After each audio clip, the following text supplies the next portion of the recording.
Bom dia, pessoal. Tudo bem com vocês? E aí, todo mundo acordou hoje empolgado para estudar cálculo? A gente acordou hoje com uma chuvinha, né? Assim, um friozinho, ou seja, um clima bom para quê? Para estudar cálculo. Foi o que eu achei, né? Então você acorda, já vem empolgado para cá, para aprender um pouco mais. Falando em cálculo, sexta-feira agora tem o quê? Prova, né? Prova 2. Pois é, eu quero dar uma notícia para vocês. Como na segunda-feira vocês fizeram muitas perguntas para mim, e na segunda eu elaborei a prova, eu estava muito feliz com vocês, né? Eu falei, aquela turma fez muita pergunta. Fiquei tão feliz que eu elaborei uma prova mais fácil que a primeira, se é que isso era possível. Então, a segunda prova está mais fácil que a primeira. Eu não sei como eu consegui fazer isso, sinceramente. Eu pensei assim, depois, nunca mais eu vou elaborar a prova depois que eu dei aula para uma turma que me perguntou muito. Porque aí o coração derrete, né? Aí quando vê, não. Então, a prova de vocês está muito fácil. Hoje temos uma pergunta aqui, outra. Só foi eu falar. Mas eu ainda não elaborei a terceira prova, né? Então tem que fazer pergunta mesmo, vai. Ah, quantas questões. Gente, olha, eu não vou dizer quantas questões. Talvez você pode ter uma surpresa lá na hora, né? Mas assim, vou dar uma dica. Normalmente eu sou meio sistemático, então eu tento seguir sempre o mesmo padrão, né? Sei que eu gosto do professor Leão, né? Que ele sempre, cada prova era diferente, era uma aventura. Um dia eu quero ser que nem ele, assim, que nem o professor Leão, assim. Cada prova eu pensar assim, vai ser desse jeito, a próxima outro jeito, entendeu? Mas eu infelizmente é da minha personalidade, assim, eu sou muito sistemático, então normalmente as provas vão ter o mesmo padrão, tá? Ou não, né? Quem sabe daqui para o final do semestre aí eu não consigo quebrar esse meu paradigma e faço provas mais diferentes. Bom, gente, então vamos lançar a aula, né? Já que você já sabe que a prova de sexta-feira pode cair o assunto tanto da semana passada quanto desta semana. E na segunda-feira nós estudamos o quê? Equação da reta e equação do plano. Hoje nós vamos estudar produto vetorial e produto misto. Hoje a aula é bem tranquila, apesar de que o assunto, eu acho que até vai ser meio que um assunto novo, assim, acho que vai ser uma das aulas que mais tem novidade para vocês, talvez, né, ou talvez vocês já viram tudo isso que a gente vai falar aqui hoje, mas não tem problema. Mas assim, a gente vai fazer poucas demonstrações hoje, acho que 4 no máximo, mas preste muita atenção porque elas são importantes, tá bom? Então, só dando continuidade, deixa eu até começar aqui no quadro. Vamos começar então falando sobre produto vetorial.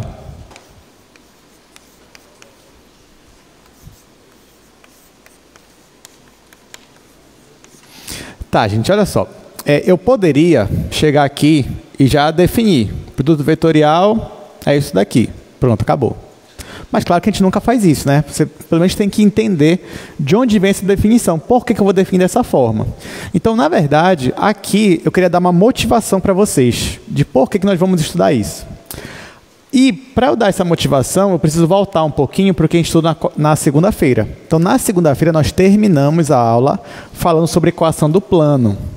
E aí eu não sei se vocês lembram, mas a equação do plano são 3 tipos. Você tem as equações paramétricas, você tem a equação vetorial e você tem a equação geral do plano.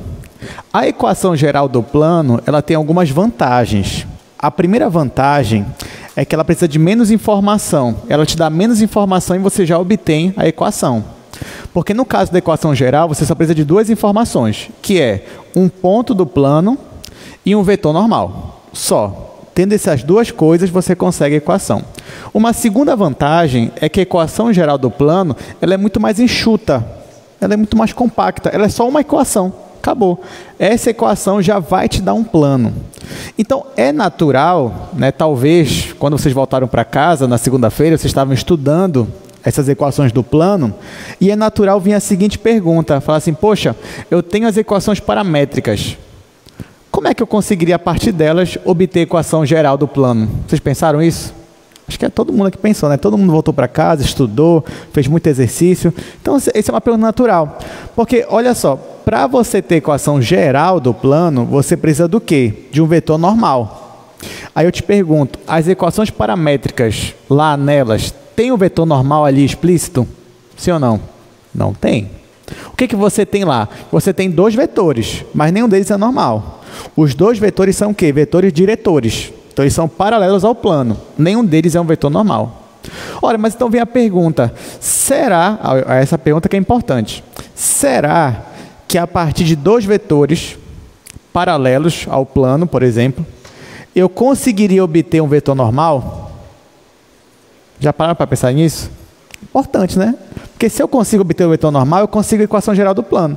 É claro que o vetor normal não serve só para isso, né? Ele vai servir para muitas outras aplicações aí ao longo da engenharia, da física e tudo mais. Ok, mas bora começar por aí então, já que já está bem no contexto da nossa aula. Ó, então, olha a minha pergunta, tá? Eu vou fazer aqui um plano. Está aqui o plano. Nesse plano, eu tenho a equação dele. Então, se eu tenho a equação do plano, eu tenho dois vetores diretores. Vamos dizer que os vetores são esses daqui. Eu tenho aqui um vetor A e eu tenho aqui um vetor B. Qual é o meu objetivo? Eu sei quem são esses vetores. O meu objetivo é achar um terceiro vetor. Só que qual é a condição? Este terceiro vetor, que eu vou chamar de vetor N, porque é um vetor normal, ele tem que ser normal a esse plano. Se ele é normal ao plano, quer dizer então que ele forma um ângulo de 90 graus com esses dois vetores aqui, né? Com o vetor A e o vetor B. Tudo bem até aqui, gente? Então, bem simples, né? Eu tenho dois vetores A e B, eu quero achar meu vetor normal. Como é que eu faço isso? Bom, eu vou ter que partir de algum lugar. De onde eu vou partir? Vou fazer o seguinte. Eu sei que eu tenho esse vetor normal, ele tem que satisfazer duas condições. Quais são essas condições? Ele é um vetor ortogonal com A. Então, uma condição é que o produto interno de N com A tem que ser o quê, gente? Tem que ser zero. Se o ângulo é 90 graus, tem que ser zero. Isso é uma condição. Qual é a outra condição? O produto interno de N com B também tem que ser zero, já que eles também são ortogonais entre si. Lembrando que eu sei quem é o meu vetor A, então eu vou chamar esse vetor A aqui de A1, A2, A3. E eu sei quem é meu vetor B. O meu vetor B, então, eu vou dizer que é B1, B2, B3. Ora, o meu vetor N é um vetor que eu quero achar. Eu não sei quem são as coordenadas dele. Então, eu vou dizer que as coordenadas são variáveis, são incógnitas, que eu não sei ainda. Então, eu vou dizer que o N, ó, vou chamar o N aqui, vou dizer que ele é, bora colocar NX, NY, NZ. Então, qual é o nosso objetivo? É achar quais são essas coordenadas NX, NY, NZ, conhecendo essas daqui, conhecendo tanto as coordenadas de A quanto as coordenadas de B. Para eu achar NX, NY, NZ, eu vou precisar resolver aqui, ó, esse sistema. Eu obtive duas equações e eu tenho 3 incógnitas. E eu tenho que resolver esse sistema para poder achar quem vão ser essas coordenadas. Tudo bem? Tá, só que agora vocês vão ficar tristes comigo. Eu até peço desculpa, a gente não vai fazer essa demonstração. Só estou dando uma ideia de demonstração. Por quê? Porque essa demonstração é um pouco mais longa. Então, acredito que a gente não vai ter tempo de fazer tudo o que a gente queria fazer se eu ainda for fazer essa demonstração. Porém, dever de casa. Vai lá no Stuart, né, nosso livro base, e vê a demonstração. Né? Vê lá como é que ela funciona, tenta fazer você mesmo sozinho. Interessante, né? Então, ou seja, quando você quiser se divertir, você já sabe, dever de casa, vai lá no Stuart e estuda essa demonstração. Então tá, então eu não vou fazer. Então agora eu vou dar um salto. Vamos fingir que eu fiz a demonstração. E aí vocês vão ter que acreditar em mim agora. Tá? Então, vocês vão acreditar que eu já fiz a demonstração e que o resultado foi esse aqui, ó. Então, depois que eu resolvi esse sistema aqui, o N, eu vou até colocar assim, ó, depois da demonstração, né, já que a gente não fez a demonstração, depois da demonstração. Aí você vai me perguntar, professor, eu posso escrever isso na prova? Se o senhor pedir demonstração, assim, depois, não. Na prova você vai ter que fazer, porque você vai ter tempo para fazer. Aqui a gente está meio sem tempo hoje. Então, ó, depois da demonstração, o NX, ó, e aqui é uma parte ruim de não demonstrar. Porque assim, se eu vou pular a demonstração, então eu vou ter que lembrar qual é a parte final. É isso que eu não gosto de fazer. Então eu vou tentar puxar da minha memória. Pode ser que eu erre. Por quê? Porque eu não fiz a demonstração toda. Por isso eu digo, não decore, sempre faça a demonstração toda. Mas nesse caso, como a gente está sem tempo, vou ter que tentar lembrar de qual é o resultado final. Então, para nx, vai ser A2B3 menos A3B2. Então, olha só. Para eu conseguir a minha primeira coordenada do meu vetor normal, o que eu teria que fazer?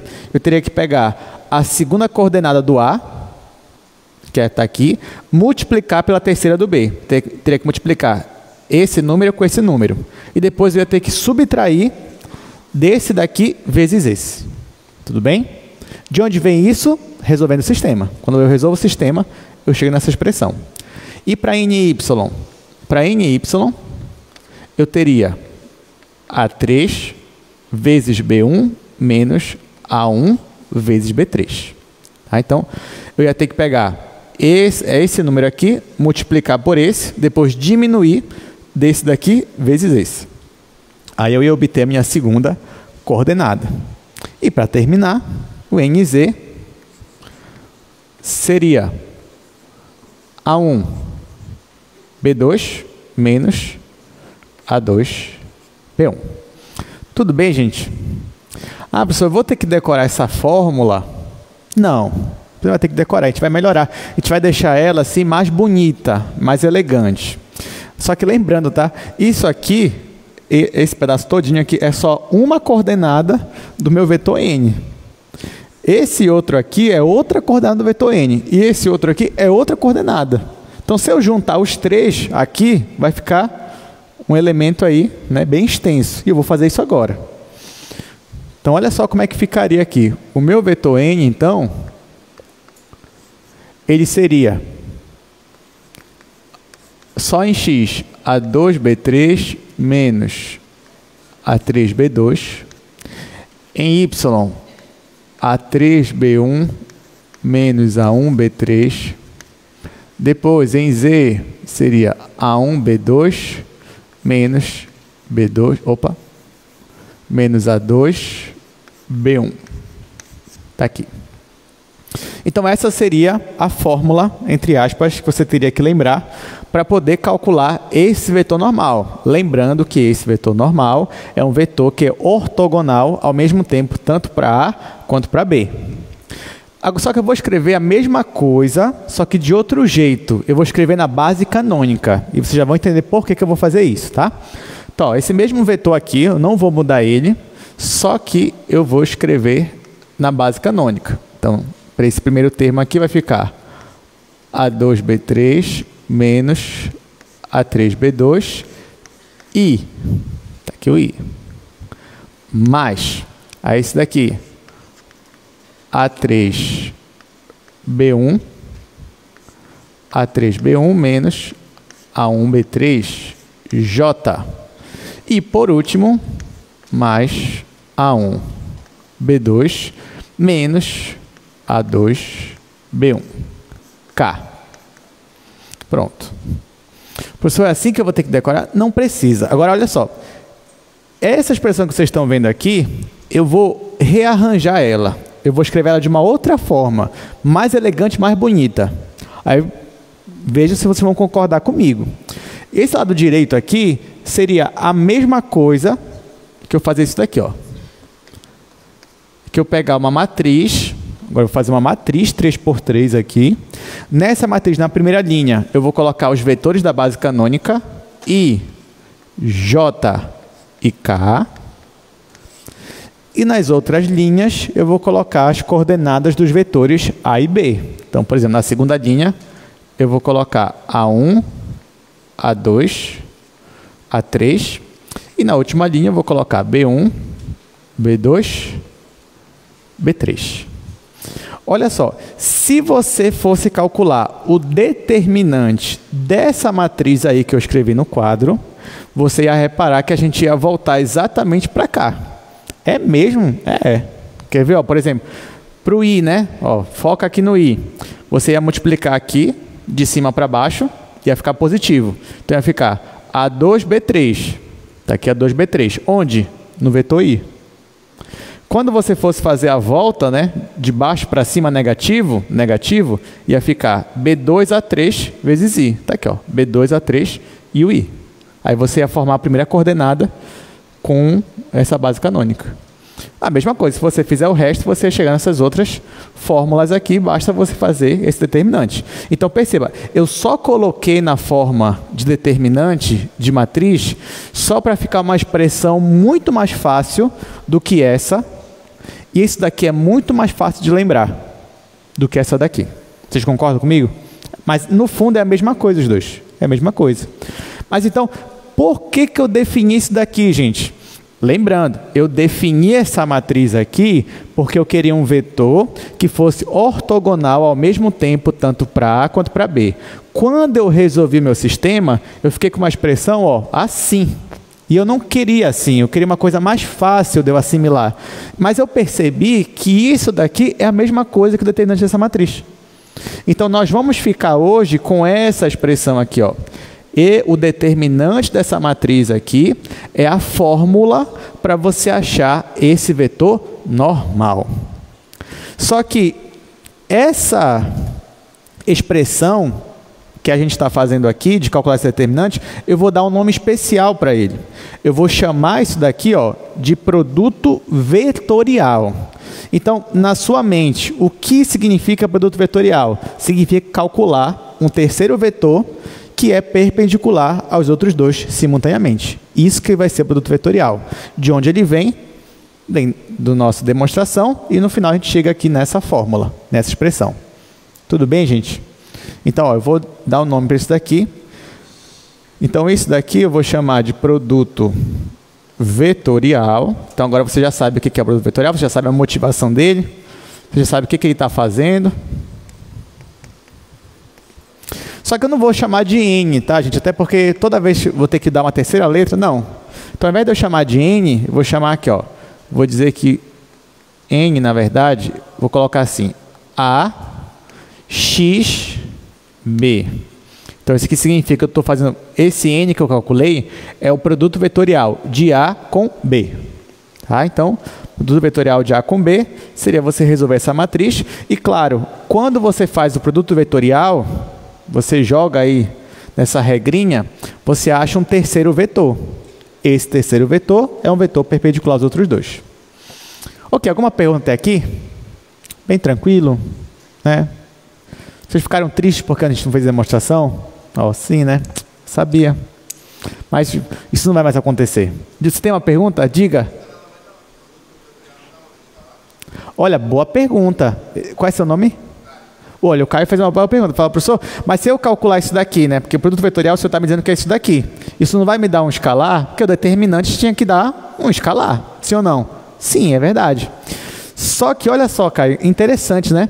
A gente está acostumado com o determinante dar um escalar. Mas, nesse caso, como a primeira linha que aparece são os vetores da base canônica, quando eu faço as multiplicações, aparecem escalares junto com os vetores. Então, por exemplo, sei lá, aqui eu vou dar um exemplo qualquer, tá? A gente não vai fazer a conta, daqui a pouco a gente vai fazer. Mas, por exemplo, digamos que o nosso vetor U é o vetor 1, 2 e 5. Aí o vetor V é o vetor 0, 3 e 4. Aí eu peço para você, faça o produto vetorial de U com V. Quando eu jogo naquela matriz ali, U com V, aí vão aparecer números, mas colados com os vetores da base canônica. Depois vai aparecer assim, 6i menos 2j mais 6k menos 3i mais 2j. Entendeu? Aí no final eu vou simplificar, né? Por exemplo, vou poder somar 6i menos 3i. E no final vai ficar uma coisa assim. Nesse meu exemplo aqui vai ficar 3i. Aqui menos 2j com mais 2j vai cancelar, mais 6k. Então, no fundo, o meu resultado final vai ser um vetor na base canônica. Aí, se eu quiser, eu posso converter para a base normal. Então, nesse caso, vai ficar 3, 0 e 6. Deu para entender? Então, sim, de certa forma, era para ser um escalar. Mas como a primeira linha é a base canônica, não é. Diga.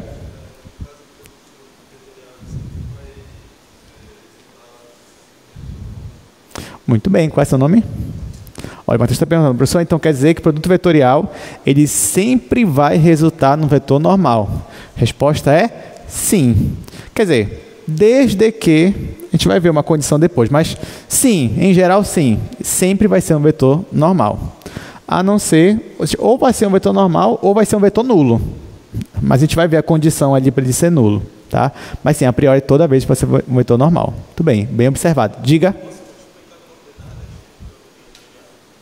Se você pode multiplicar coordenadas...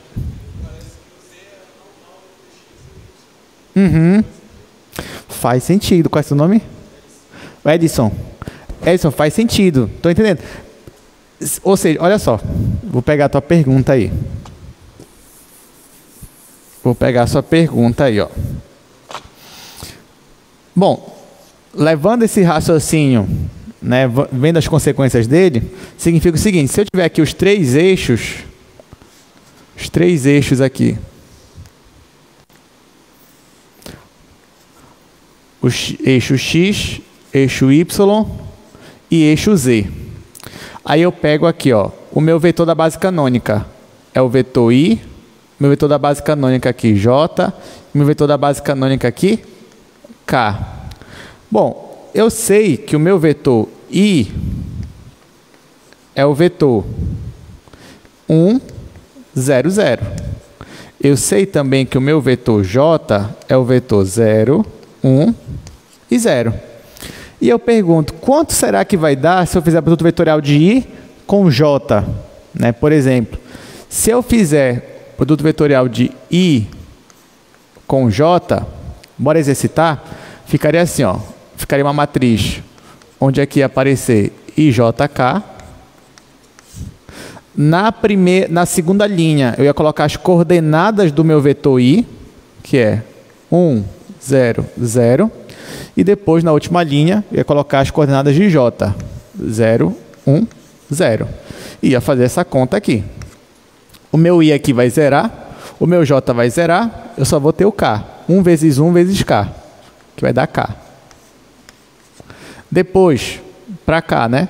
Aqui vai zerar, esse daqui vai zerar e esse daqui também vai zerar. Então, olha qual foi o meu resultado. O resultado foi justamente o meu vetor K. Então, de certa forma, se você tem dois vetores, dos eixos, né? A gente usou os dois eixos aqui. O eixo I e o eixo J, ou melhor, o eixo X e o eixo Y, quando você fizer produto vetorial de vetores que estão neles, vai dar um vetor aqui no eixo Z, o que é natural. Porque o eixo Z é justamente o eixo que é perpendicular aos eixos X e Y simultaneamente. Então, obrigatoriamente, sim, isso tinha que acontecer. Muito bem, boas perguntas, estou gostando, viu? Isso é porque eu não elaborei a terceira prova ainda, né? Mas, peraí, eu não sei quem levantou a mão primeiro, desculpa. Diga.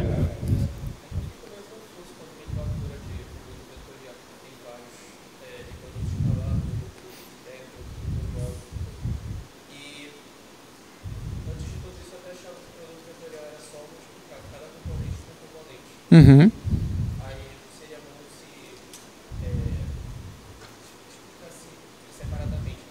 Ok. Qual é o seu nome? Tá, o Paulo Vinícius está pedindo para a gente meio que lembrar a diferença, né? Porque a gente está vendo muitos produtos, produto vetorial, produto escalar, produto interno. Afinal, qual é a diferença entre eles, né? Tá, então vamos lá. Eu vou... O que eu vou fazer aqui, só para economizar espaço? Ó, vou usar aqui mesmo. Gente, olha só. Quando eu pedir produto vetorial, que é isso daqui, produto vetorial, é essa matriz aqui. Tá? Isso vai te dar, inclusive, um vetor. Então, produto vetorial, o resultado é um vetor. Vai ser um terceiro vetor. Isso aqui é diferente do produto escalar. Produto escalar. Agora, o produto escalar é a mesma coisa que produto interno, tá?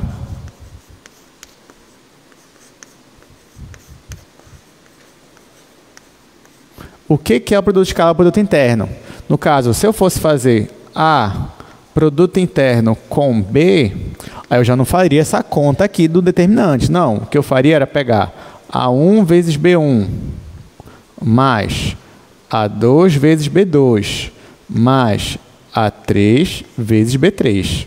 Então, muito cuidado, tá, gente? Se você vê um pontinho aqui, ao invés do xizinho, isso aqui é o produto escalar, que também é chamado de produto interno. Como é que faz essa conta? É assim, né? É assim que faz essa conta. Você pega cada coordenada, multiplica e soma. Isso, o resultado vai te dar um número, vai te dar um escalar.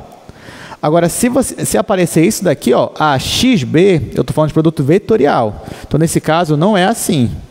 É assim, tá? É nessa matriz. Então, nós temos 3 produtos, que é 3 nomenclaturas diferentes, mas 2 são a mesma coisa, que é o produto interno e produto escalar são a mesma coisa, é isso daqui. E agora surgiu um novo, que é o produto vetorial, que é essa matriz. Diga.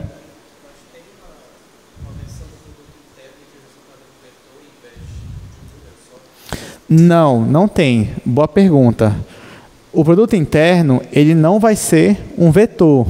Mas por quê? Por conta da própria definição dele.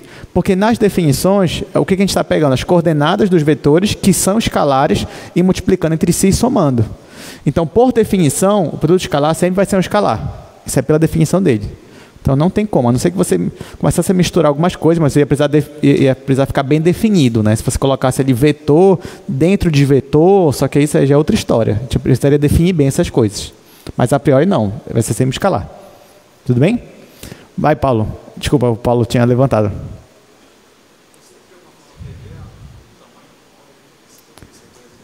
Sim, tem como você prever.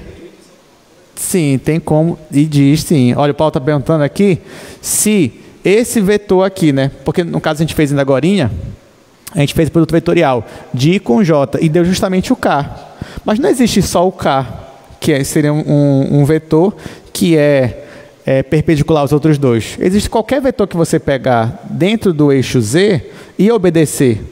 E por que deu justamente o K? Então, será que o produto vetorial eu consigo prever qual vai ser o módulo desse terceiro vetor?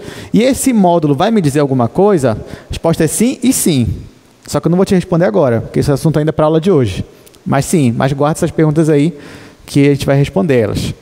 Tá, calma, acho que eu... Diga. O produto escalar, desculpa. Sim.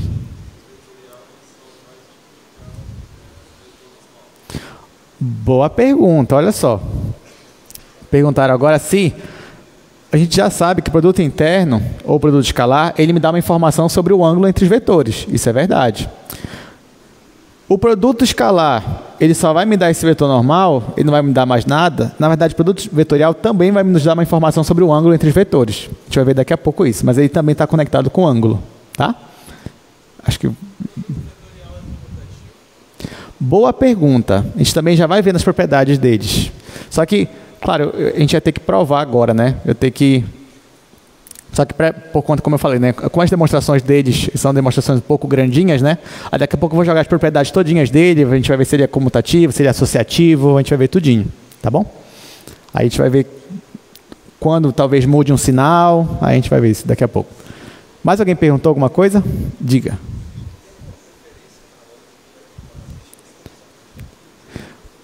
Pois é, se tem preferência, você diz na hora de colocar, tipo, porque aqui eu comecei colocando o vetor I. Ah, na hora de fazer assim? Ah, tá, não tem. Daqui a pouco vocês vão ver, porque aqui eu fiz direto, né? Mas daqui a pouco vocês vão ver, eu resolvendo detalhadamente uma matriz dessa, né, para cálculo determinante. Normalmente o que eu faço? Eu repito a primeira e a segunda coluna. Aí faço aquela regrinha que eu acho que é a mais didática que tem, né? E aí, mas tanto faz se eu começo de cima para baixo, de baixo para cima, desde que eu respeite a regra de que de baixo para cima eu mantenho o sinal, de cima para baixo eu mantenho o sinal, de baixo para cima eu mudo o sinal. Tá? Bem, estou gostando, olha. Assim, toda a prova vai ser fácil agora. Muitas perguntas toda a aula. Aí você deixa o professor feliz. Diga, Paulo. Dos cofatores? Desenvolvimento de Laplace? Mas aí tem que ter algumas definições. Aí tem que dizer o que é uma matriz de cofatores, entendeu? Eu gosto do desenvolvimento de Laplace, né? Mas é uma coisa que faz tempo que eu não vejo também. Mas é interessante, eu gosto. Mas como tem que ter outras definições, a pessoa já tem que ter visto um pouco de álgebra, então eu prefiro ficar mesmo com aquilo que a gente vê no ensino médio. Tá bom? Ok, gente, estou gostando. Ó. Então vamos aqui para o nosso slide. Nós estamos na aula 6, onde nós estamos vendo produto vetorial e produto misto. Então, começando com o produto vetorial, nós já definimos, né? Então, o produto vetorial é o vetor dado pelo determinante desta matriz. Claro que se eu fizer essa continha aqui, vai dar esse resultado aqui, que nós já vimos aí no quadro. Aqui um exemplo, né? Então, se você tem, ó, A é este vetor e B é este vetor, aí você ia jogar aqui no determinante. Aí, olha só. Na primeira linha eu tenho I, J, K. Na segunda linha eu tenho 3, 4 e 0, que são essas coordenadas de A. E em B eu tenho aqui, ó, 1, 2 e 0. Quando eu faço essa conta, isso aqui é só um exemplo, tá? Então você pode fazer a continha aí também. Você vai ver que o I vai zerar, o J vai zerar e eu só vou ter em K. Aqui, ó, 6 menos 4, que vai dar 2K. Isso tem até a ver com uma das perguntas que foram feitas aqui, ó, porque se você reparar, o vetor A e o vetor B, a terceira coordenada deles é 0. O que significa que eles estão em cima do plano XY. Vocês concordam comigo? Então, é natural que se eu tenho dois vetores em cima do plano XY, o vetor normal ele vai ter só coordenada não nula na direção do eixo Z. Então, por isso, ó, se eu peguei dois vetores que estão no plano XY, então o meu resultante de produto vetorial deu um vetor que só tem coordenada não nula em Z. Ou seja, apontando para cima nesse caso. Claro, isso aqui é só alguma observação, né? Mas a conta em si é isso daqui. Tá, vocês já perceberam também que quando eu tenho dois vetores, tem duas formas de eu pegar o vetor normal dele, né? Porque, por exemplo, aqui nesse caso que eu fiz, vamos voltar aqui para o quadro rapidamente. Ó, esse vetor normal, se você reparar, eu apontei ele para cima. Mas alguém podia dizer, professor, mas ele não podia também ficar para baixo? Porque se ele apontasse para baixo, ele não ia continuar sendo perpendicular a e B? Sim, também. Então, o que vai definir se ele vai ficar no sentido positivo ou negativo? Claro, quando a gente for fazer a matriz, o determinante dela, as coordenadas que vão dar como resultante, elas vão dizer se ele está apontando para cima ou para baixo. Mas uma forma de chegar a isso bem mais rápido, até como forma mais didática, é você usar a regra da mão direita. Então, a regra da mão direita te ajuda já a saber de antemão para onde é o sentido desse terceiro vetor. Tá? Então, para quem não lembra, ó, tá aí. Então, o que é a regra da mão direita? Se você faz o produto vetorial de A com B, então aqui, ó, você começa em A, você coloca a sua mão lá no A e com... Deixa eu fazer aqui, né? Melhor fazer aqui para vocês. Então, tá aqui, ó, bora para o quadro aqui rapidinho. Então, ó, digamos que você tem esses dois, tá aqui, giz são vetores, né? Tá aqui. Aí, digamos que eu vou fazer o produto vetorial do vetor laranja com vetor branco. Então, o que eu faço? Eu posiciono meus dedos aqui, ó, os 4 dedos, indo do laranja para o branco. Assim, fazendo esse movimento. Quando eu faço isso, ó, perceba que o meu dedão, e tem que ser com a mão direita, tá? Porque senão, por convenção, né? Então, ó, quando eu faço isso, meu dedão ele está apontando para cima. Então, o sentido do meu vetor, nesse caso, é para cima. Se eu fizesse, aí já vem aquelas propriedades. Aí, vamos lá. Se eu fizer o contrário, professor, se eu trocar, se eu comutar, se eu fizer, ao invés de A com B, B com A, ou seja, se eu fizer o branco com laranja, aí olha só, usando a mão direita ainda, né? Se eu fizer do branco com laranja, eu vou ter um vetor apontando agora para baixo, tá? O comprimento é o mesmo, só que o sentido muda, tá? Então, se eu inverto ali A com B, o sentido do meu vetor normal, ele vai mudar, tá? E vai ficar do outro lado. Ok. Agora, poxa, gente, eu disse que eu não ia mais fazer isso, mas eu vou ter que fazer de novo. Eu vou mostrar aqui uma demonstração para vocês pronta já. A gente não vai fazendo no quadro. Porque vocês estão vendo que essas demonstrações são longas. Mas não tem problema, eu já deixei ela pronta aqui. Olha que legal essa demonstração, vocês vão gostar. Olha que legal. Então, vamos lá. O que eu quero agora? Eu já sei o que é um produto vetorial. Eu quero saber o que é a norma do produto vetorial. Bom, norma eu sei fazer norma, certo? Porque, ó, rapidamente, deixa eu voltar aqui para o quadro de novo. Gente, produto vetorial é isso daqui, ó. Isso aqui é a primeira coordenada, isso aqui é a segunda coordenada, isso aqui é a terceira coordenada. Se eu pedisse para você, calcule a norma do produto vetorial, você já saberia fazer. O que você ia ter que fazer? Raiz quadrada, não é isso? Raiz quadrada disso daqui ao quadrado, mais isso ao quadrado, mais isso ao quadrado. Só que, nossa, isso aí é uma expressão enorme, né? A gente não vai usar essa expressão, não. A gente quer enxugar um pouco mais ela. Aí é por isso que eu estou mostrando isso aqui no quadro, no slide para vocês, né? Isso aqui é uma demonstração de como eu consigo reduzir muito mais. Então, olha só, por exemplo, eu tenho aqui, a norma do produto vetorial seria raiz quadrada, como eu falei, da primeira coordenada ao quadrado, mais a segunda, mais a terceira. Professor, cadê a raiz quadrada? Ela não aparece porque eu estou colocando norma ao quadrado, só para não ficar mais enxuto, né? Então, primeira linha, tudo bem na primeira linha? Todo mundo entendeu de onde veio a primeira linha? Isso daqui é só apliquei a definição de norma, só isso, não fiz mais nada, tá? Ok. Da primeira para a segunda linha, gente, isso aqui são manipulações algébricas, não está aqui a demonstração. Então, vocês vão ter que confiar em mim de novo, tá? Então, confia que da primeira para a segunda é verdade, tá? Só confia que vai estar tudo certo. Então, estamos assumindo que é verdade, da primeira para a segunda. Claro, como é que ele fez isso, né? Ele teve que desenvolver os quadrados, depois rearranjar, enfim. Chegou aqui, pá. Tá, a partir daqui eu vou poder falar para vocês o que que é. Gente, nessa segunda linha aqui, ó, olha para esse primeiro parêntese aqui. Você tem A1 ao quadrado, mais A2 ao quadrado, mais A3 ao quadrado. Vocês concordam comigo que isso daqui não é a mesma coisa que a norma de A ao quadrado? É. Só fazer aí na cabeça de vocês, ó. Quem é o vetor A? É isso daqui. Quem é a norma do vetor A? Né? Raiz quadrada disso daqui? Então tá aqui, ó. Então, esse primeiro elemento aqui, esse primeiro parêntese, nada mais é do que a norma de A ao quadrado. O mesmo vale para o segundo, só que com o segundo é com B. Então, esse segundo parêntese aqui é a norma de B ao quadrado. E esse terceiro parêntese, olha só, olha o que ele é. A1B1 mais A2B2 mais A3B3. O que é isso? É o produto interno, produto escalar. Então, esse terceiro parênteses aqui é o produto escalar de A com B. Só que é ao quadrado, né? Porque tem um quadrado aqui. Só que nós aprendemos, semana passada, que o produto interno de A com B é a mesma coisa que o produto das normas vezes o cosseno do ângulo entre eles. Não é verdade isso aí também? É.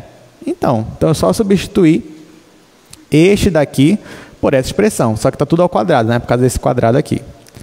Aí, gente, daqui dessa linha onde eu estou para a penúltima linha, fica mais fácil para a gente, né? O que foi que a gente fez aqui? Só colocou essas normas em evidência, ó. Colocou essa norma aqui e essa norma aqui, tudo em evidência.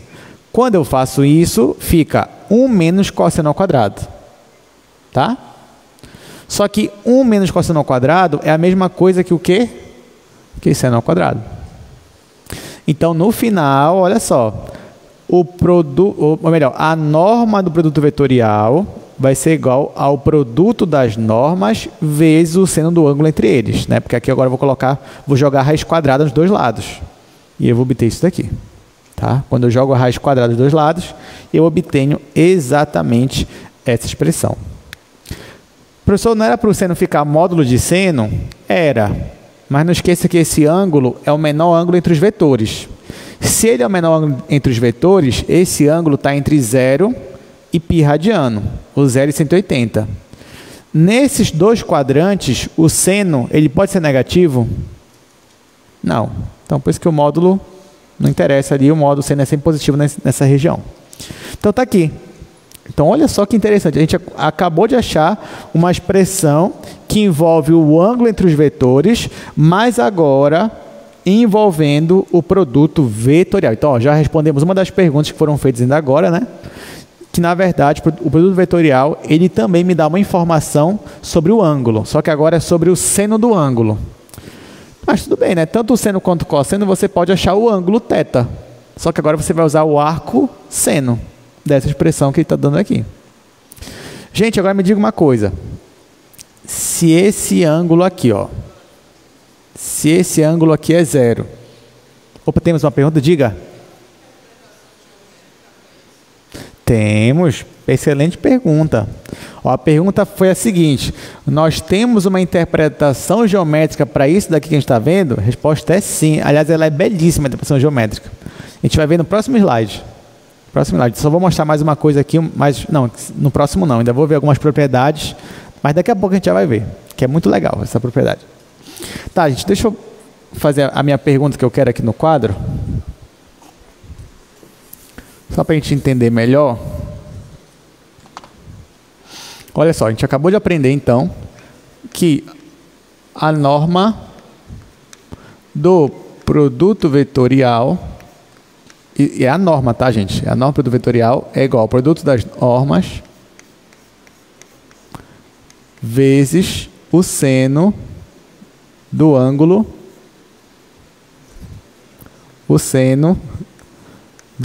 entre eles. Gente, agora me diga uma coisa. Eu vou fazer a mesma pergunta que a gente fez lá no produto interno. Se esse resultado aqui for zero, se eu tenho dois vetores não nulos, é a mesma coisa. Só que agora a norma do produto vetorial deu zero. Ou melhor, o produto vetorial entre eles deu vetor nulo.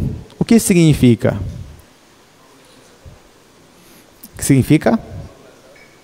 Pois é isso mesmo. Então, olha só. Aqui, se eu disser que isso aqui é zero, é porque isso aqui também é zero. Mas a gente já sabe que esses vetores aqui, eles não são nulos. Então, essas normas não são zero. Quem é zero, então, é o seno. Então, é porque é o seno de θ que é igual a zero. Quando é que o seno de θ vai ser zero? Quando o θ foi igual a quanto? Foi igual a zero, ou tem uma segunda opção, né? Quando ele for quanto? Π radiano, ou 180 graus. Então, quando o ângulo for zero ou π, é porque isso daqui vai dar zero, então o produto vetorial vai dar o vetor nulo e a norma vai ser nula. Tá, gente, mas aí significa o quê? Se o ângulo é zero ou π, significa o quê? Pergunta, diga.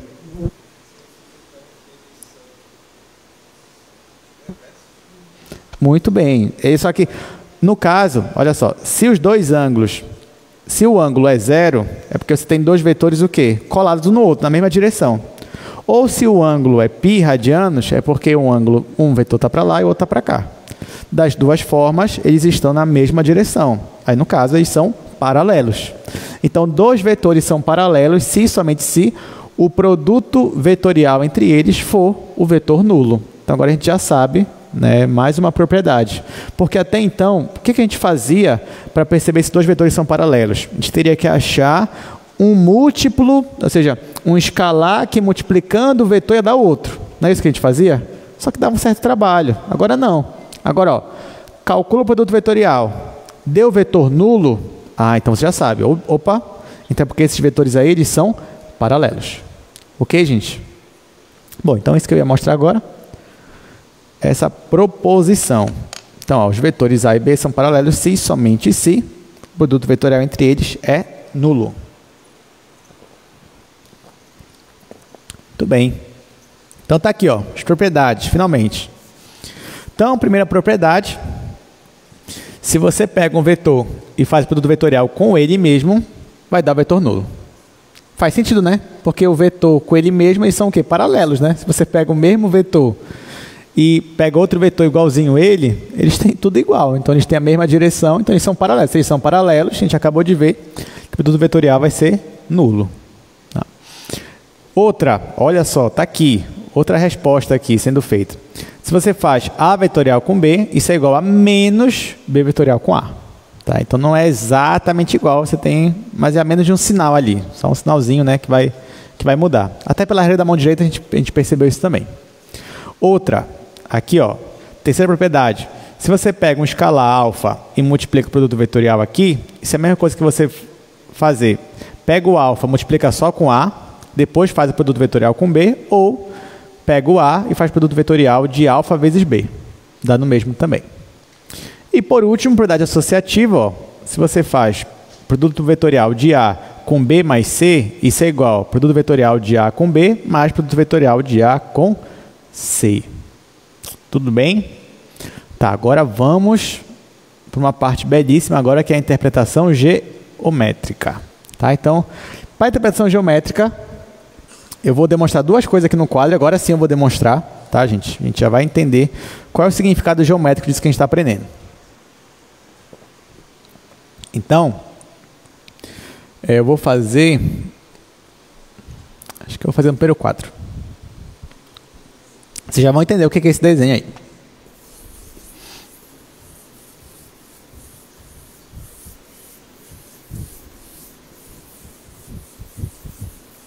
Olha, eu acho que vocês vão gostar dessas duas demonstrações que eu vou fazer agora. Isso daqui é uma interpretação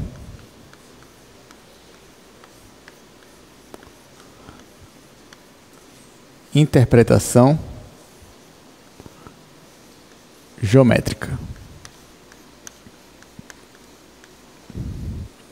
Bom, digamos que você tem dois vetores, que agora eu vou chamar de vetor I e o vetor V, e eu pego e posiciono eles ali, coincidindo o ponto inicial de cada um. Coisa que a gente já vem fazendo muitas vezes aqui, né? Então, olha só, digamos que você tem um vetor aqui que eu vou chamar de vetor U, e você tem aqui um vetor V. Digamos que esses vetores, eles coincidem com os lados de um paralelogramo, coisa que a gente também está acostumado a ver aqui, né? Então, ó, digamos que esses dois vetores, eles formam um paralelogramo. Está aqui. Então, eles estão coincidindo com o lado desse paralelogramo. Aí, digamos que agora, o que eu quero é achar a área do paralelogramo. Só que a única informação que eu tenho são as coordenadas desses dois vetores. Eu não tenho mais nada. Eu só tenho as coordenadas de U e as coordenadas de V. Será que eu consigo achar a área nesse caso? Aí o que eu vou fazer? Primeiro eu tenho que lembrar do meu ensino médio. Bom, como é que eu calculo a área de um paralelogramo? Como é que é, gente, a fórmula? É base vezes altura. Tá? Base vezes altura. Aí eu olho aqui. Bom, eu consigo achar a base? Consigo. Por que eu consigo achar a base? Porque a minha base, vocês concordam comigo que ela coincide com o meu vetor V? Então, se eu calculo a norma do meu vetor V, eu acho a minha base. Sim ou não? Sim. Só que é base vezes altura. E a altura, ela coincide com o vetor U? Não, ela não coincide com o vetor U. Mas não tem problema. Vamos lá. Eu quero, então, achar a área desse paralelogramo. Então, para isso, eu preciso da base e da altura. Tá? Então, aqui eu marquei a minha altura. E eu já sei que a área, vou chamar de A. Aqui eu vou colocar área. Mas aqui eu vou chamar só de A. Então, eu já sei que a área é igual. Deixa eu colocar aqui do lado. A área é igual a base vezes altura. Ok. Bom, o que é a minha base? A minha base é a norma de V. Vou colocar aqui a norma de V. E a minha altura eu estou chamando de H. Só que eu não sei quem é H. Eu tenho que tentar descobrir de alguma forma. Aí o que eu vou fazer? Olha só. Eu percebo que bem aqui, ó, eu tenho um ângulo, né? Vou chamar de ângulo θ. E claro, se isso aqui é a minha altura, é porque bem aqui eu tenho um ângulo de 90 graus. Então, eu posso, para esse triângulo retângulo que está aparecendo aqui, fazer aquelas relações trigonométricas. E aí eu vou fazer justamente a minha relação do seno. Então, ó, quem é o seno desse ângulo? O seno de θ. O seno de θ é igual a cateto oposto, que é a altura, que é o que eu quero achar. Altura dividido pela hipotenusa. Gente, quem é a hipotenusa nesse caso aqui? É a norma do meu vetor U, né? É a norma do meu vetor U. Então, tá aqui, ó, norma do meu vetor U. Olha, eu quero achar uma fórmula para altura, então eu vou isolar a altura nessa expressão.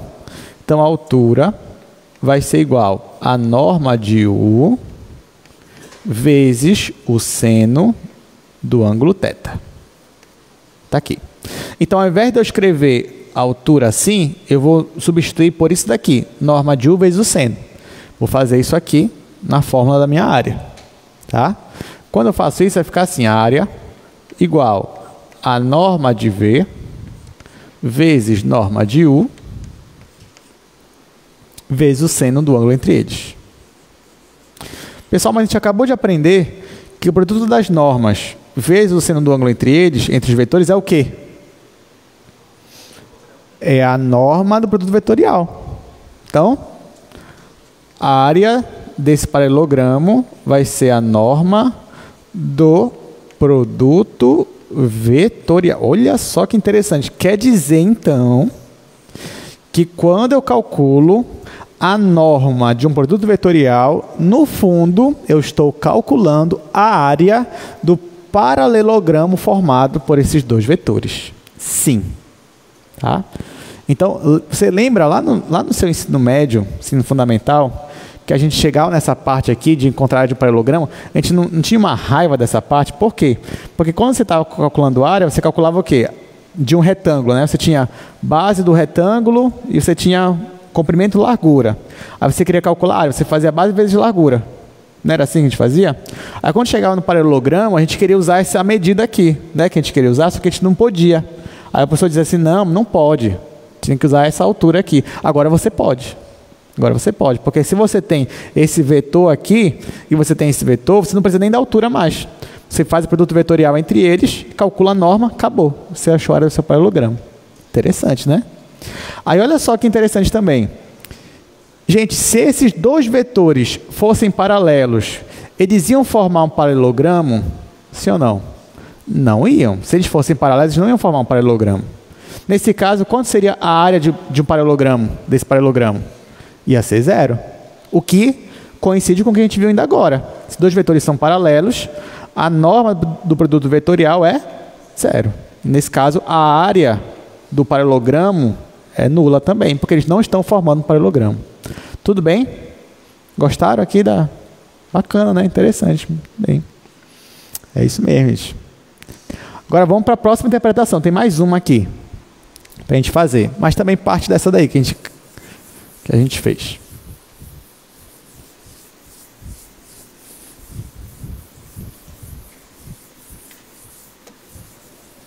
Eu vou especificar, tá, gente? Essa primeira interpretação que a gente fez aqui, vou escrever aqui. Isso aqui, ó, é área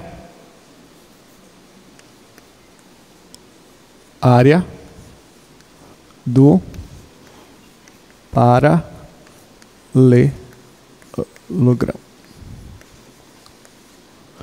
Agora, outra interpretação que tem a ver com essa é distância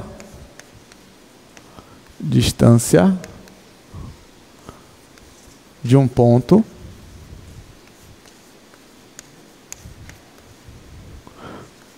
para uma reta.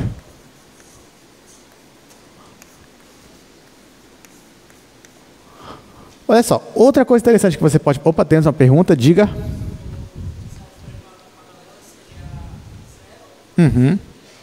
Seria 0 e... Desculpa. Isso, se o ângulo for 0 ou se o ângulo for 180. Das duas formas, eles estão na mesma direção, né? Só que a diferença é que um está no mesmo sentido, o outro está no sentido oposto, né? E das duas formas não formam paralelogramo, que estão no mesmo eixo. Muito bem. Aqui, gente, olha só, agora eu quero usar tudo que eu aprendi até aqui para calcular a distância de um ponto para uma reta. Então, vamos dizer que nós temos uma reta. Vou colocar a reta bem aqui. Essa reta eu vou chamar de reta R. E vamos dizer que nós temos um ponto bem aqui, ó. Ponto P. Tá, nesse caso, eu te dei duas informações. Quais são as informações? Eu te dei o ponto. Então, esse ponto aqui é um ponto conhecido agora. Ah, o ponto é 2, 5, 10. É um ponto conhecido. E eu te dou também a equação dessa reta. Então, eu dou duas coisas para você. O ponto e a equação da reta. Aí, a minha pergunta para você é, qual é a distância do ponto para a reta? É isso que eu quero fazer. Então, o que eu quero é achar a distância, ó. É achar o valor disso daqui, ó. Claro, né? Porque a distância de um ponto para uma reta é a menor distância possível. Então, é aquele valor que forma um ângulo de 90 graus com essa reta. Tudo bem? Tá, então como é que eu vou descobrir isso aqui? Eu vou chamar isso aqui de D. D de distância, né? Então eu quero descobrir essa distância. Lembrando, eu te dei a equação da reta. Se eu te dei a equação da reta, é porque você já tem duas informações sobre a reta. Quais são essas informações? Você tem um vetor diretor e um ponto da reta. Isso aí. Então, se eu te der a equação da reta, você consegue obter um ponto da reta e o vetor diretor. Então, eu vou usar essas duas informações. Então, vamos dizer também que o ponto está aqui. Esse aqui é o ponto P0 que ele me deu. Aí eu vou posicionar o vetor diretor agora. Vamos dizer que o vetor diretor está bem aqui, ó. Estou chamando de vetor U. Então, olha só. Esse ponto P eu tenho, esse ponto P0 eu também tenho, e esse vetor U aqui eu tenho. Tudo ele me deu, tá? O que eu posso fazer a partir dessas informações para achar essa distância aqui D? Primeira coisa que eu vou fazer é definir um novo vetor, saindo de P0 e indo até P. Então, ó, vou definir um novo vetor, saindo de P0 e indo para P. Esse vetor eu vou chamar, é o vetor P0P, né? Está aqui. Agora que eu tenho dois vetores, e perceba que eu sei quem são esses dois vetores, porque tanto ponto P0 quanto ponto P são pontos conhecidos. Então, esse vetor aqui, eu sei quem são as coordenadas dele. Assim como eu também sei quem são as coordenadas do meu vetor U. Aí, olha o que eu vou fazer.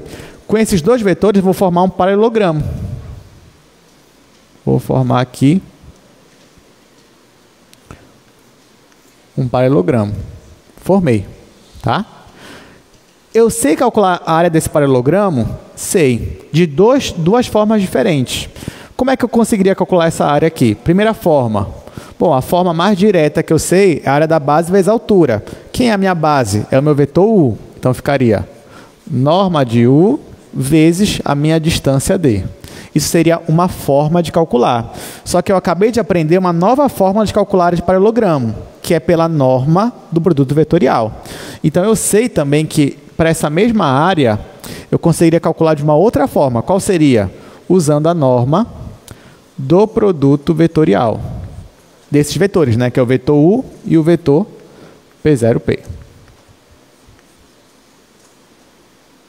P0P. Mas nesses dois casos aqui, eu vou obter o mesmo resultado, que é a área que eu quero. Se eu vou obter o mesmo resultado, então eu posso igualar esse daqui com esse de baixo. Então, com isso,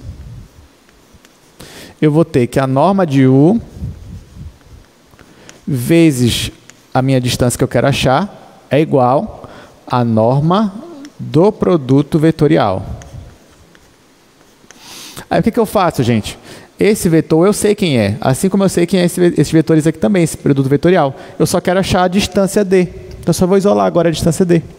Então, ó, a distância vai ser igual ao produto vetorial dividido pela norma do meu vetor diretor. Está aqui. Então, o que a gente tem que fazer? Eu pego o ponto que ele me deu e formo um vetor com o ponto P0 da reta. Forma esse vetor aqui.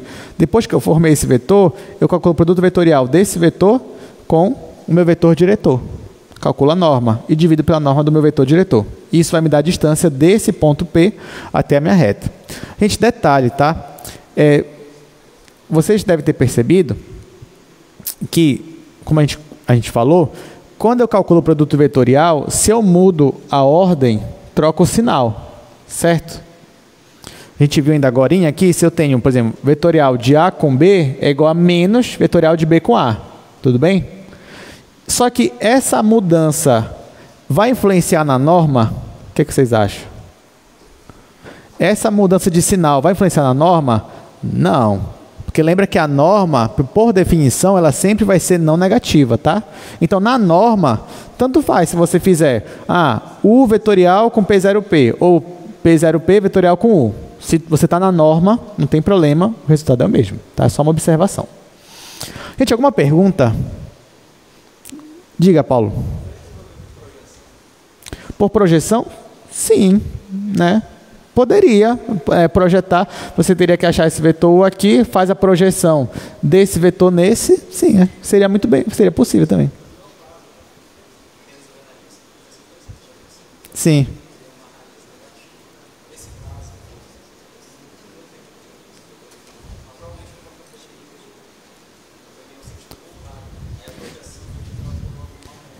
Sim. Nesse caso, olha, o Paulo está perguntando se eu conseguiria resolver isso aqui por projeção. Poderia. Como é que a gente faria nesse caso? Bom, eu teria que formar esse vetor aqui, P0P, de qualquer forma, tá? Aí a gente teria que fazer aquela projeção desse vetor sobre o vetor U. na direção para cá. Aí, ou seja, a gente ia obter esse vetor bem aqui, ó. Daqui para cá. Da feita... Diga.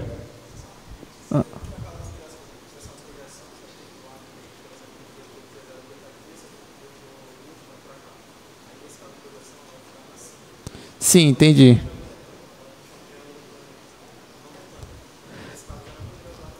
Mas nesse caso você poderia fazer o menos o vetor U, se você quisesse. Teria que ter a visão, sim. Você tem que entender o que está acontecendo geometricamente. Para você... Mas sabe uma dica? Faz o produto interno entre os dois. Porque se der positivo, é porque eles já estão do mesmo lado. Se der negativo, eles estão do lado contrário. Aí você não precisaria desenhar. Aí é uma opção, né? Aí agora aqui, por exemplo, faria a minha projeção. Aí eu acharia o quê? Esse vetor bem aqui. Da feita que eu tenho esse vetor, eu formo esse triângulo retângulo, né? Aí eu tenho o valor desse cateto, a hipotenusa, aplico o teorema de Pitágoras, aí acha D. Aí seria outra forma. É muito boa essa forma também, Paulo. Só que essa daqui, ela acaba sendo um pouco mais compacta, né, eu acho, porque no final a gente daí ia ter que aplicar duas fórmulas ali, que era a fórmula da projeção, depois usar o teorema de Pitágoras ainda. Mas bom, muito bom. Ok, então, eu acho que a gente já demonstrou quase tudo, só falta uma coisinha, a gente vai demonstrar daqui a pouco.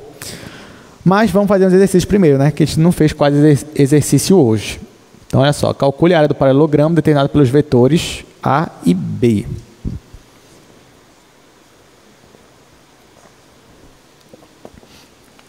Bom, acho que dá tempo de fazer todos esses dois.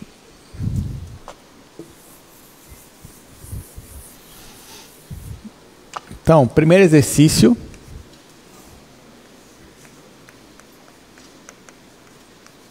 Ele me dá dois vetores, né? Seria bem clássico esse exercício. O vetor A é o vetor 3, 2 e menos 1. Já o meu vetor B, vou fazer aqui embaixo, B, é igual a 1, 2 e 3. Muito bem. Olha só que ele pede, calcule a área do paralelogramo determinado para esses dois vetores. Gente, agora, se você quiser, você consegue calcular isso daí sem desenhar. Por quê? Porque você já sabe que a área desse paralelogramo formado por esses dois vetores nada mais é do que a norma do produto vetorial entre eles. Então, para eu resolver essa questão, a primeira coisa que eu vou fazer é calcular o produto vetorial desses dois vetores. Então, vou fazer aqui embaixo, ó. Produto vetorial de A com B. Como é que eu faço isso? É o determinante dessa matriz, onde eu coloco aqui I, J e K na primeira linha. Na segunda linha, eu vou colocar os de A. Vai ficar 3, 2 e menos 1. 3, 2 e menos 1. Aqui, gente, tanto faz. Você poderia fazer B vetorial A, não teria problema. Porque na hora que você fosse jogar na norma, ia dar o mesmo sinal. Ia dar tudo não negativo, né?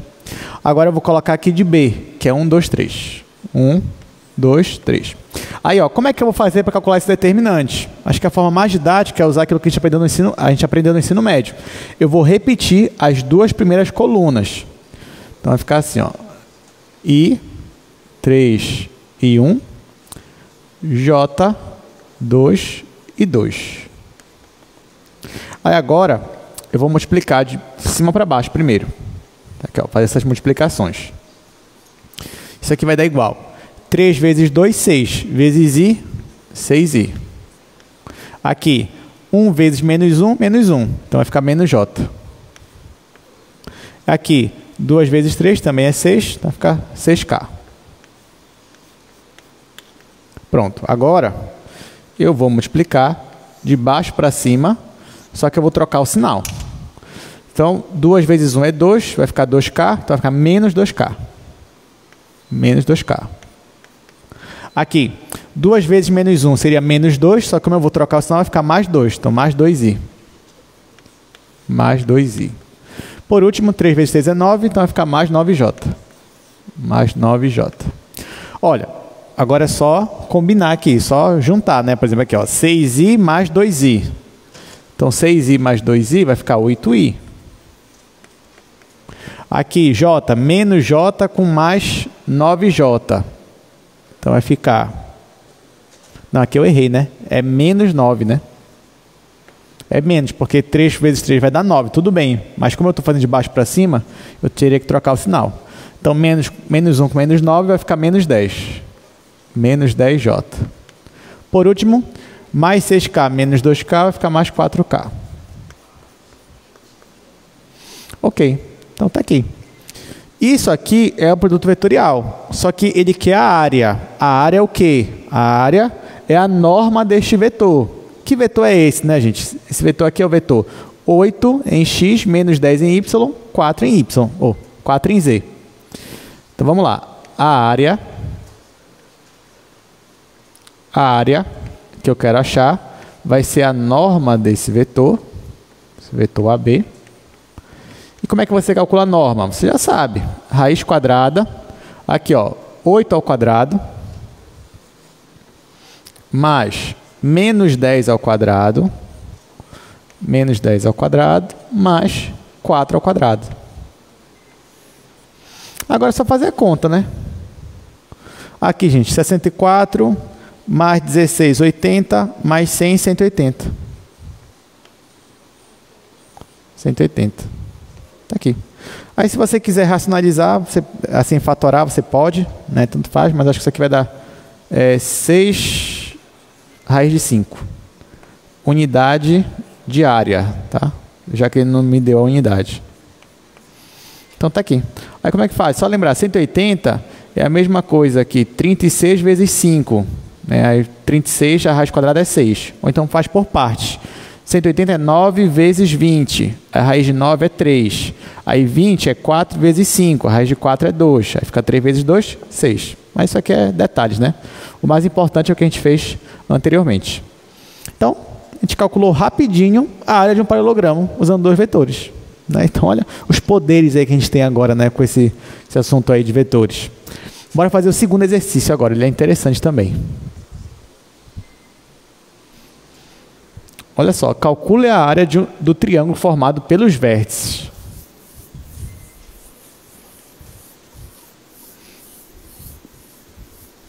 Aí nós temos 2 problemas. Eu já vou falar quais são.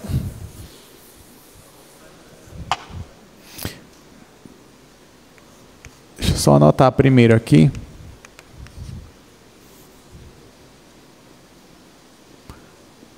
Quem são esses pontos, né? Então, tenho o ponto A é o ponto 1. O ponto B é o ponto 3, 2. E o ponto C é o ponto 2, 4. Vamos lá. Gente, ele quer que eu calcule a área de um triângulo formado por esses 3 pontos. Só que assim, na verdade são 3 problemas. Primeiro problema, eu sei calcular a área de paralelogramo, usando vetores. Só que aqui ele me deu vetores. O que vocês acham? Não, ele não me deu vetores. Só que se eu tenho 3 pontos, eu consigo obter vetores, pelo menos 2 vetores? Sim ou não? Consigo. Então, por exemplo, ó, digamos que o meu ponto A está bem aqui. O meu ponto B está bem aqui. O meu ponto C está bem aqui. Eu consigo formar vetores. Basta eu diminuir B menos A, ou seja, eu pego um vetor que sai de A e vai para B, e C menos A, que é um vetor que sai de A e vai para C. Aí eu obtenho 2 vetores. Só que aí vem o segundo problema. Você vai dizer, professor, beleza.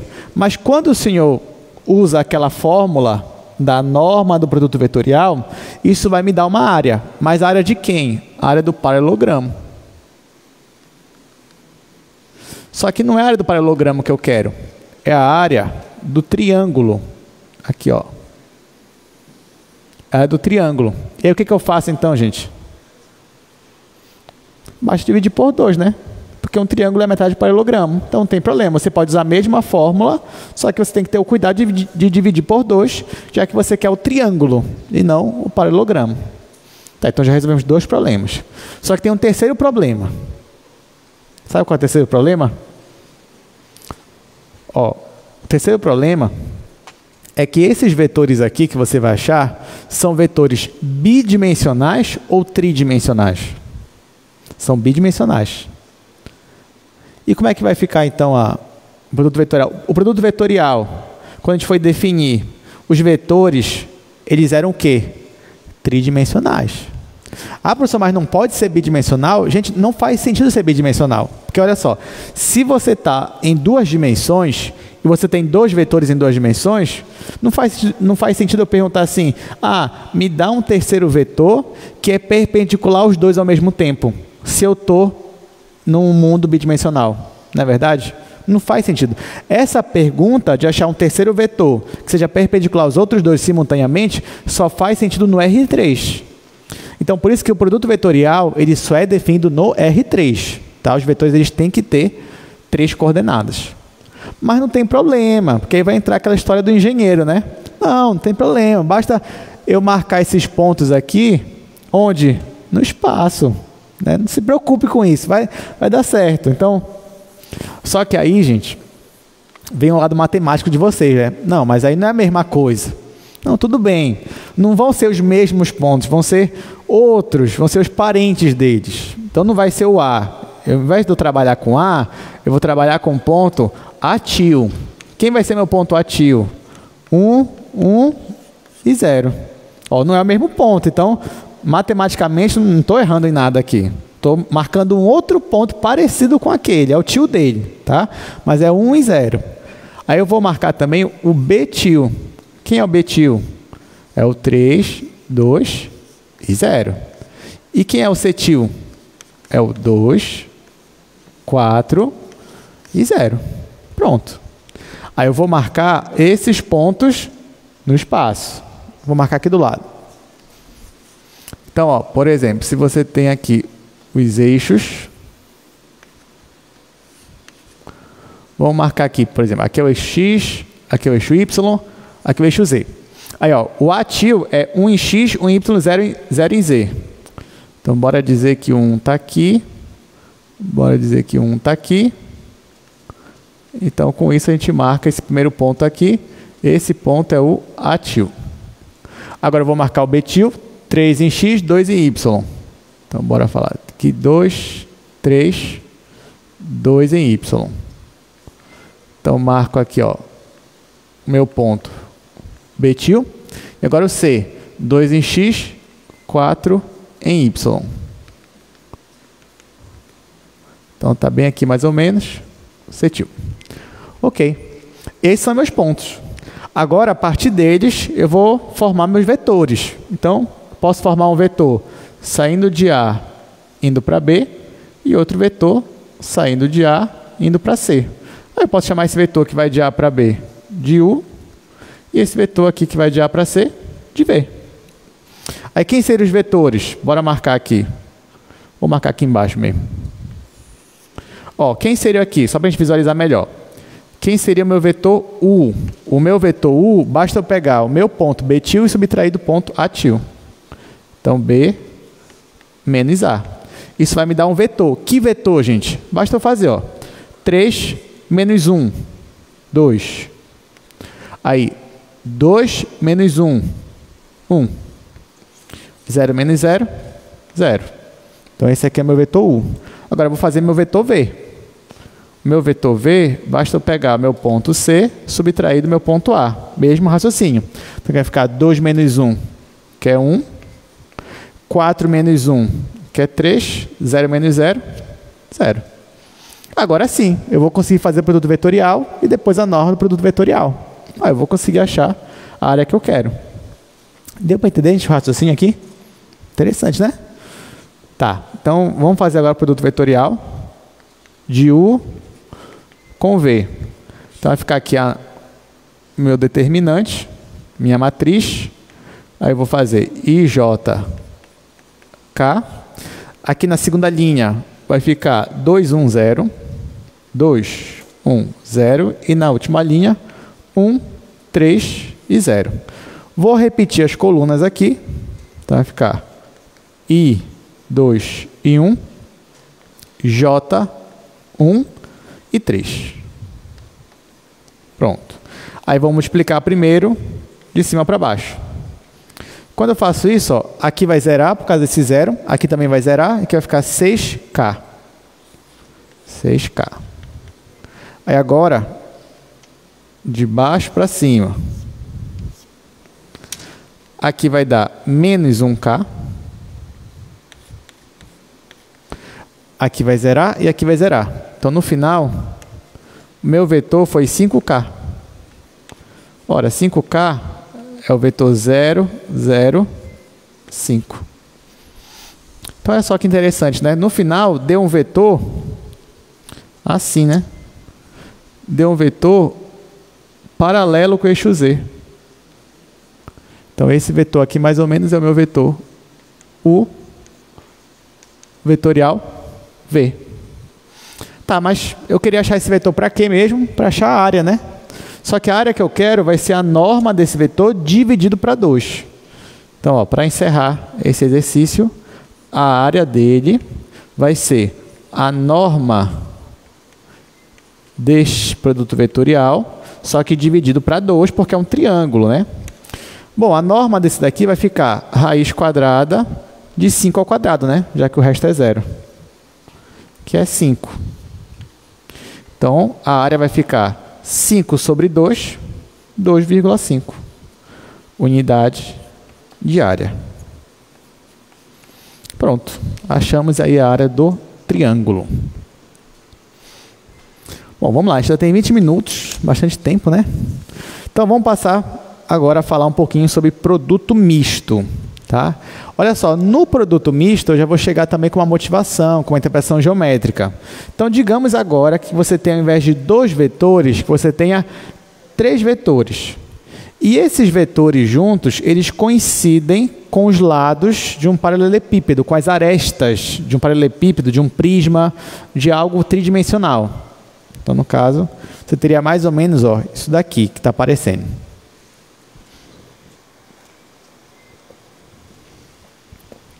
Aí, nesse caso, gente, eu quero calcular o volume desse objeto aí. Você sabe calcular volume.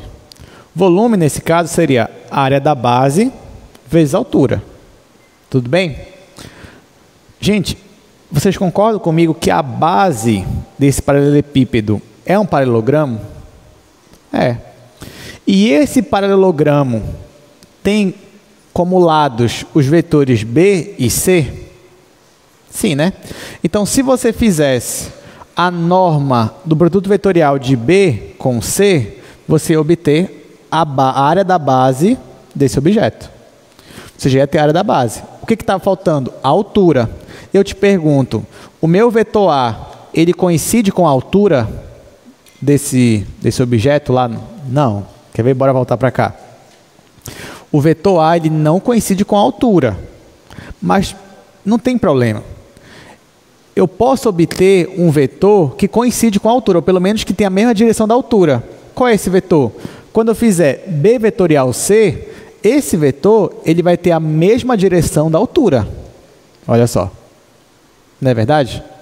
Ele não vai ser exatamente a altura. Pode ser que seja, pode ser que não seja, mas ele não é obrigado a ser. Mas uma coisa eu sei.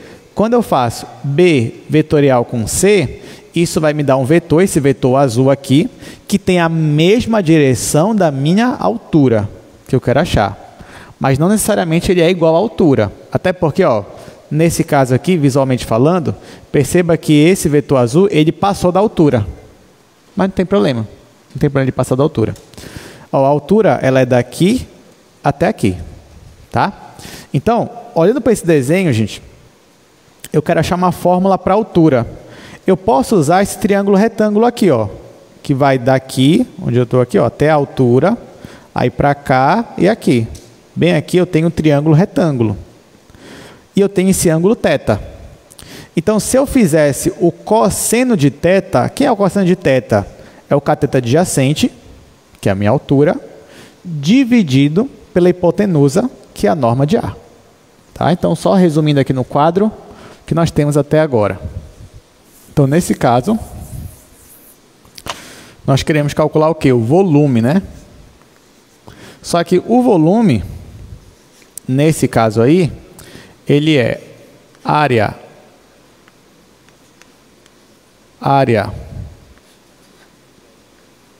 da base vezes a altura. Aí, como nós já discutimos, a área da base é justamente o produto, a norma do produto vetorial do vetor B com o vetor C. Isso aqui é a área da base. E a minha altura, que eu estou chamando de H, vou colocar H por enquanto, nós já vimos também que o cosseno de θ, deixa eu fazer aqui no cantinho, nós vimos lá pelo desenho que o cosseno de θ é igual a H dividido pela norma de A. Quer ver? Bora voltar para o desenho rapidamente? Só para a gente constatar isso aqui. Ó, pelo desenho, perceba. Cosseno de θ é o cateto adjacente, que nesse caso é a altura, dividido pela hipotenusa, que é a norma do meu vetor A. Então, voltando para cá. Então, isso aqui é verdade. Agora, eu vou isolar a minha altura. Então, a minha altura vai ser igual a norma do meu vetor A vezes o cosseno de θ. Tá? Então, voltando aqui para o quadro, nós obtemos a partir do nosso desenho aí que a altura é a norma de A vezes o cosseno do ângulo θ. Quem é o ângulo θ mesmo? Bora voltar para lá rapidamente. Ó, o ângulo θ é esse ângulo aí que está formando um triângulo retângulo. Beleza, voltando para cá agora. Agora eu vou substituir no lugar do H, eu vou substituir pela norma de A vezes o cosseno do ângulo. Então, bem aqui, ó, o volume vai ser igual a norma desse produto vetorial vezes a norma de A vezes o cosseno de θ. Gente, mas o cosseno de θ não é justamente o ângulo formado entre o vetor A e formado por esse vetor aqui, que é o produto vetorial? Quer ver? Volta para a imagem de novo. Última vez. Vamos voltar para a imagem, só para a gente constatar isso daí. Quem é o ângulo θ? Lá no nosso slide. A gente vai perceber lá no slide, ó, que o ângulo θ, ó, ele vai ser o ângulo formado entre o vetor A e o vetor B vetorial com C. Agora, bora voltar para cá, para o quadro. Em algum lugar, vocês já ouviram isso. Então, o volume, ele vai ser o produto das normas, que normas desse vetor A com esse vetor aqui, vezes o cosseno do ângulo entre eles. Isso é o que mesmo? Produto das normas vezes o cosseno do ângulo entre os vetores? É o produto interno. Então, eu posso dizer, nesse caso aqui, que o meu volume, ele seria o produto interno, e aqui tanto faz começar com um vetor ou com outro, produto interno de A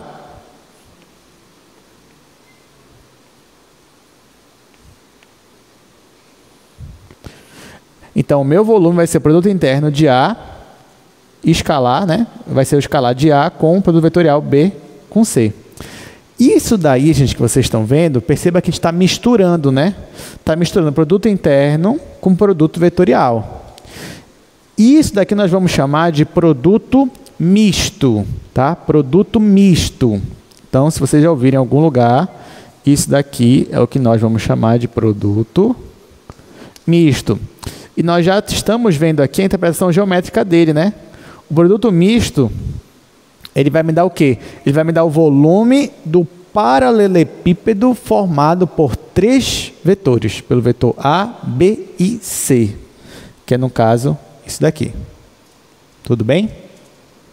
Claro que, assim, aqui eu já dei uma interpretação geométrica, né? Estou falando de volume. Então, se eu falo de volume, tem que ser positivo.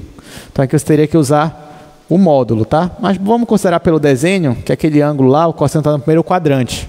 Ó, então, vai ser positivo. Então, aqui eu não vou colocar módulo, mas no seu exercício, lembre que na hora que você for calcular, o volume tem que ser positivo. Deu negativo, considere o módulo dele. Tá bom? Ok. Deu para entender o que é o produto misto? Então, é quando você mistura aqui as duas coisas, e a interpretação geométrica dele é justamente esse volume que a gente queria calcular. Agora, gente, se, olha só, o ângulo entre o A e o produto vetorial B com C fosse 90 graus, quanto ia dar o produto interno? Ó, olha a minha pergunta. Se o ângulo entre A e esse produto vetorial aqui fosse 90 graus, quanto ia ser o produto interno deles? 0. O que significa geometricamente? Que os 3 vetores são o quê? Falando dos 3 agora. Não necessariamente. Não, significa... Pois é por aí. Nós estamos falando aqui, estão na mesma direção. Mas não é necessariamente na mesma direção. Eles são, de certa forma, não, mas também não é isso, não. Eles estão no mesmo plano, eles são coplanares. É só olhar para o desenho aqui, ó. Bora voltar para o desenho. Se esse ângulo θ fosse 90 graus, então esse vetor A, ele estaria no mesmo plano aqui, ó, do vetor B e do vetor C. Então, se o produto misto for igual a zero, os seus três vetores são coplanares. E se eles são coplanares, eles vão formar um volume? Não. Aí, por isso que vai dar zero produto misto. Tá? Faz sentido. Ok, gente. Só que uma outra questão aqui. Você vai dizer, professor, beleza, eu já entendi. Mas e aí? Quer dizer que na hora que eu for calcular produto misto, eu vou ter que fazer duas contas? Vou ter que fazer primeiro produto vetorial e depois fazer produto misto? Não. Você não vai ter que fazer isso. Sabe por quê? Na hora que a gente fosse fazer essa continha aqui, isso para vetores gerais, isso ia dar para a gente simplificar. Eu não vou fazer a conta aqui, mas, por exemplo, tente fazer isso na sua casa. Ó. Por exemplo, pegue o vetor A, aí considere o vetor A como sendo um vetor A1, A2, A3. A mesma coisa para o B e para o C. Aí o B e o C, você já sabe quanto vai dar esse produto vetorial, né? Vai dar, por exemplo, B2C3 menos B3C2. Aí depois faz o produto interno desse produto vetorial com isso daqui. Então vai ficar A1 vezes B2C3 menos... Aí você vai perceber que dá para reorganizar isso numa matriz também. E no final fica assim, ó, produto misto. Se você quer calcular o produto misto desses vetores aqui, basta você usar o determinante dessa matriz aqui, ó. A1, A2, A3, B1, B2, B3, C1, C2, C3. E agora sim, o meu determinante ele vai ser uma constante. O que faz sentido porque o produto escalar tem que dar uma constante, pela definição. Então, se você quer calcular o produto misto, basta você jogar direto nessa matriz aqui 3×3, isso aqui já é o seu produto misto. E se você tiver com uma interpretação geométrica, isso aqui já é o volume do seu paralelepípedo, considerando o módulo, tá, gente? Que no caso do volume não pode ser negativo. Interessante, né? Muito legal. Então, falta apenas 10 minutos, vamos resolver aqui alguns exercícios, né? Bom, então está aqui, né? Já mostrei no quadro para vocês, mas você pode calcular o produto misto por meio dessa matriz. E agora vamos fazer aqui, vamos tentar fazer os dois exercícios, né? O 1 e o 2. Então, ó, primeiro, calcule o volume do paralelepípedo determinado pelos vetores, aí ele me dá aí os três vetores. Ah, professor, quer dizer que agora eu consigo calcular volume só olhando para os vetores? Sim. Oi, tem uma pergunta? Diga.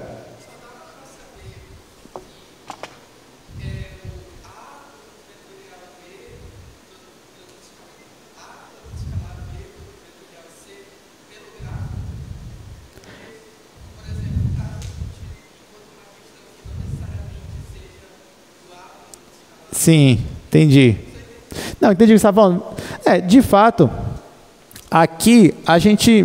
Porque assim, o que você tem são três vetores. Não necessariamente estão formando uma imagem ou um volume, né?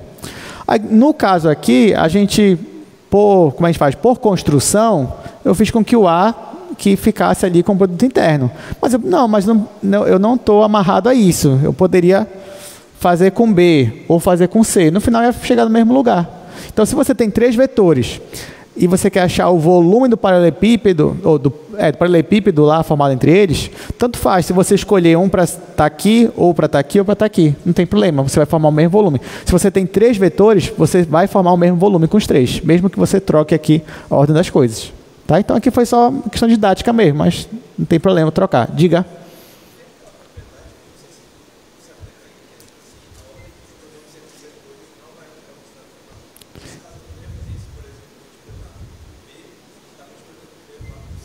Sim.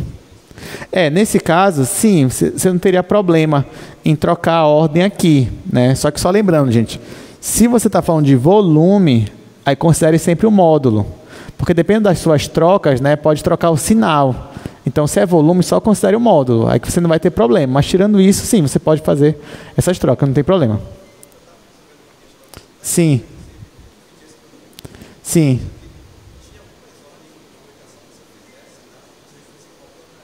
Entendi.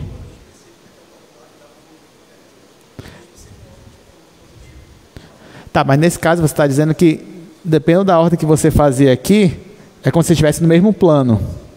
Só que aí tem que tomar cuidado. Porque não, ou eles estão no mesmo plano ou eles não estão. Entendeu? Aí tem que rever, talvez tenha que rever as contas nesse caso. Porque ou eles são ou eles não são coplanares. Né? Então, se eles são coplanares, acabou. Vai dar zero isso daqui.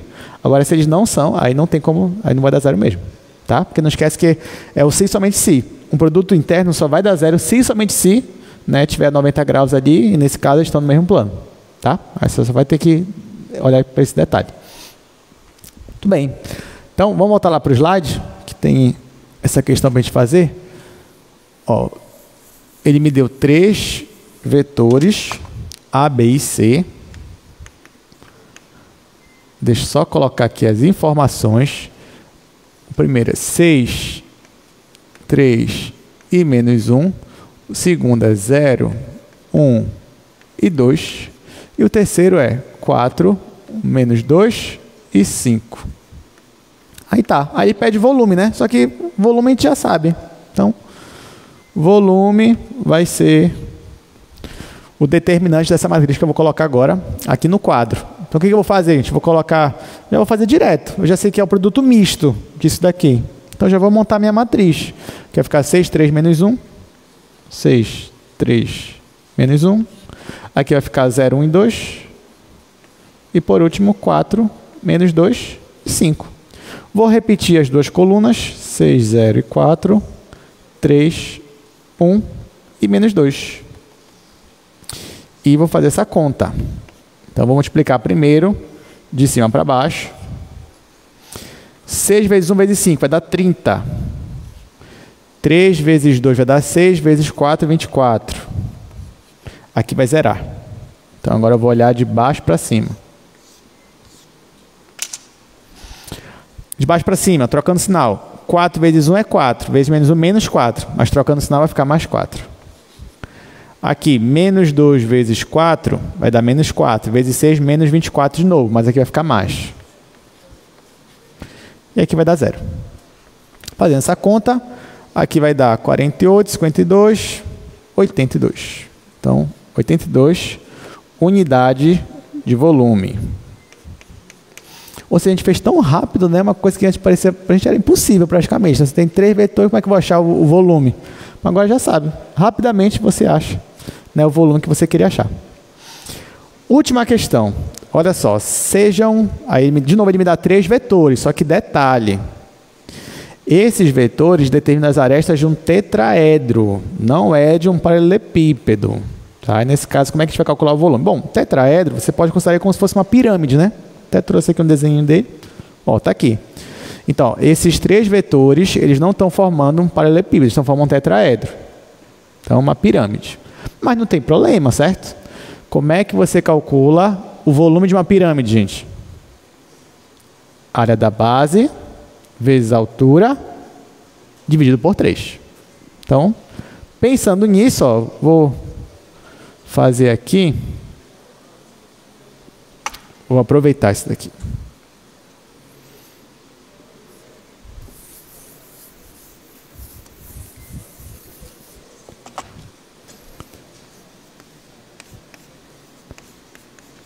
Volume tetraedro.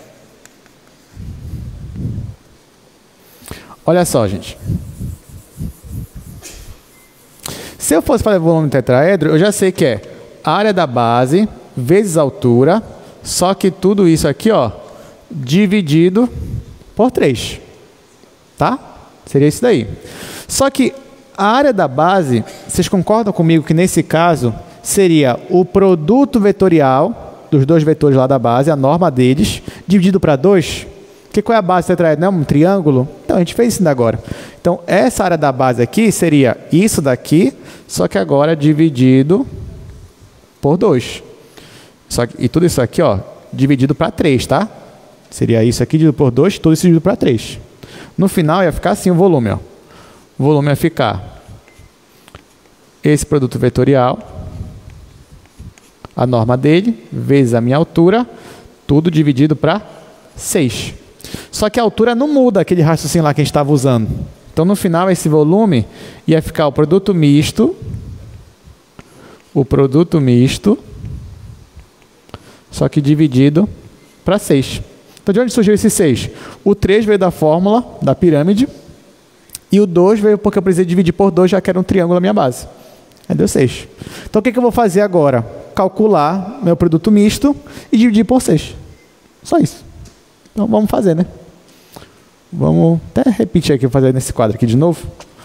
Aproveitar aqui.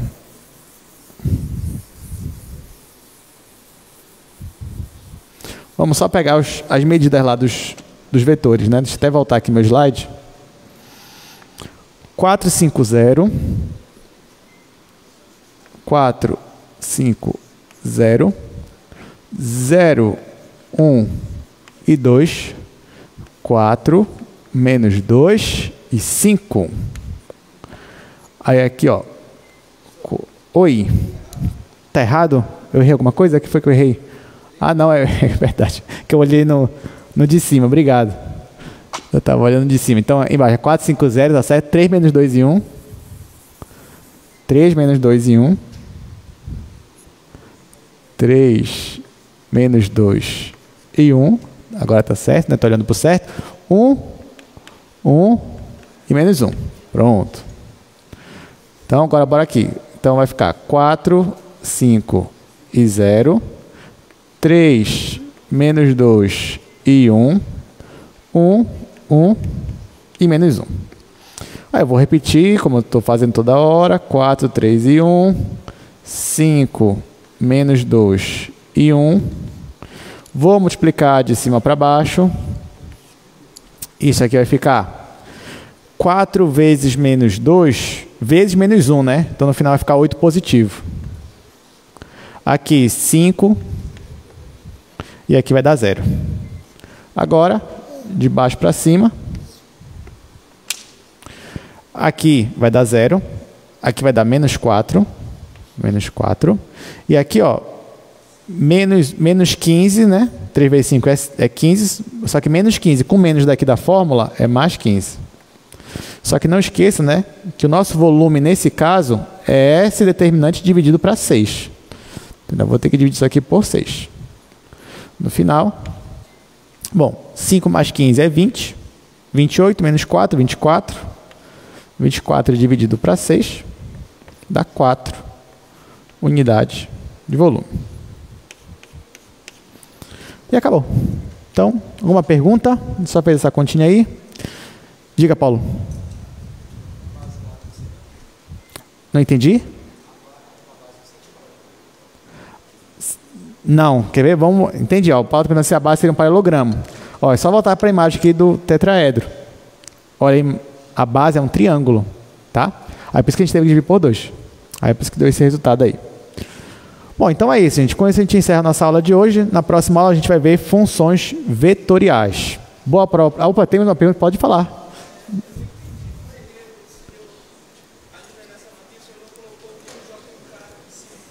Ah, por que eu não coloquei? Porque aqui eu estou usando um produto misto. Aí, porque assim, eu pulei a demonstração para vocês, né? Mas o que seria produto misto? Vou responder essa pergunta aqui no quadro. Produto misto é isso daqui, ó. Você já sabe que o produto misto ele é dado assim, certo? Ok. Se você fosse fazer essa conta do jeito que você sabe mesmo, naturalmente, né? Isso aqui ia dar uma coisa assim, ó. Por exemplo, ia dar A1 vezes B2C3 menos B3C2. E depois os outros. Você pode fazer assim, não tem problema nenhum. Mas a gente percebe que isso daqui, se você rearranja, vai ficar uma matriz onde no lugar do I, porque quem ficava com esse parênteses aqui não era o I, quem ficava com o segundo parênteses não era o J, e no terceiro não era o K, só agora vai ficar o A1, A2, A3. É por isso que eles vão tomar o lugar do IJK, entendeu? É por causa disso. Excelente pergunta, inclusive. Obrigado, viu? Então é isso. Boa prova para vocês, né? Sexta-feira. Oi? Pois é, quase. Não se preocupe. Olha, vai ser ou da semana passada ou dessa semana, mas está muito tranquilo, não se preocupe. Está muito fácil, essa que é a minha pista. Então é, gente, boa prova para vocês. A gente se vê na semana que vem. Até mais.